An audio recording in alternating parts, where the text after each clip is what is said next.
Polisi mkoa wa Morogoro wanamtafuta dereva wa basi la ABC Musa Omari Mbaga baada ya kutoroka kutokana na ajali iliyotokea usiku wa Novemba 23 mwaka huu 2025 katika eneo la Ng'apa Mikumi na kusababisha vifo vya watu watatu. Kamanda wa polisi mkoa wa Morogoro SACP Alex Mkama alisema uchunguzi wa awali unaonyesha dereva huyo alikuwa akiendesha kwa mwendo wa hatari na kupita magari mengine yaliyokuwa mbele kwenye kona kali bila tahadhari. Nikimnukuu Kamanda Mkama anasema hatua hii inasababisha kugongana na basi la Kelvin International lililokuwa linatoka uelekeo wa Morogoro kuelekea Songea mkoani Ruvuma.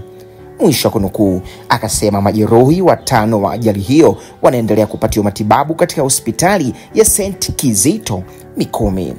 Kamanda huyu wa polisi akatoa wito kwa wananchi kutoa taarifa zitakazosaidia kukamatwa kwa dereva huyo, huku akiwaasa madereva kuzingatia sheria, kanuni na taratibu za usalama barabarani wakati wakiendesha. Kwa taarifa zingine kama hizi, tafadhali usiache kusubscribe.